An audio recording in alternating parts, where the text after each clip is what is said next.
BNP এবং জামাতকে বিশেষভাবে বলতে চাই, আপনাদের দুই দলের যে কোনো কারণে যদি এই ঐক্যের মধ্যে কোনো ফাটল তৈরি হয়, জাতির কাছে আপনাদের জবাবদিহিতার কাঠ করে দাঁড়িয়ে জবাব দিতে হবে।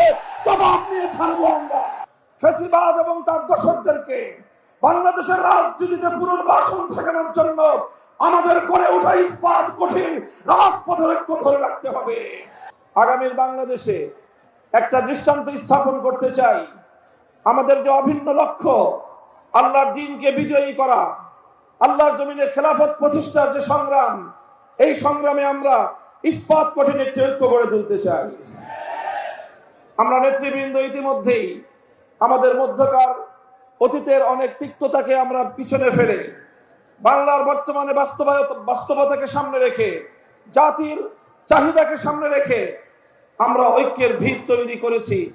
আমি আজকের এই বিশাল সমাবেশকে লক্ষ্য করে জিজ্ঞাসা করতে চাই, জাতীয় নেতৃবৃন্দ যদি ইসলাম প্রতিষ্ঠার সংগ্রামকে সামনের দিকে অগ্রসর করবার জন্য ঐক্যবদ্ধ কোনো কর্মসূচির ঘোষণা করে, টেকনাফ থেকে তেতুলিয়া আপনারা সকল ভেদাভেদ ভুলে গিয়ে কাঁধে কাঁধ মিলিয়ে রাজপথে একসঙ্গে ভূমিকা পালন করার জন্য প্রস্তুত থাকবেন কিনা?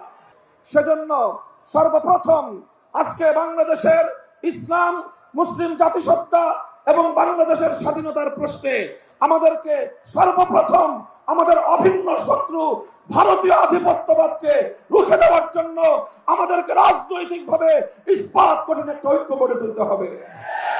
ভারতীয় আধিপত্যবাদ রুখে দেওয়ার জন্য আমাদের যে ঐক্য করতে হবে, সেখানে যেভাবে আমাদের ইসলামপন্থীদের বলিষ্ঠ ভূমিকা থাকতে হবে, ঠিক তেমনি ভাবে জাতীয়তাবাদী সহ দেশপ্রেমিক সকল শক্তিকে ঐক্যবদ্ধ করে এই আধিপত্যবাদকে আমাদেরকে রুখতে হবে।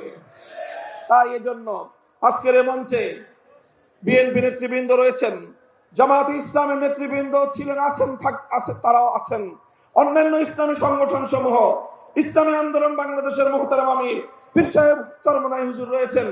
আমি সকলকে উদাত্ত আহ্বান জানাতে চাই, ফ্যাসিবাদ এবং তার দোসরদেরকে বাংলাদেশের রাজনীতিতে পুনর্বাসন ঠেকানোর জন্য আমাদের গড়ে ওঠা ইস্পাত কঠিন রাজপথের ঐক্য ধরে রাখতে হবে।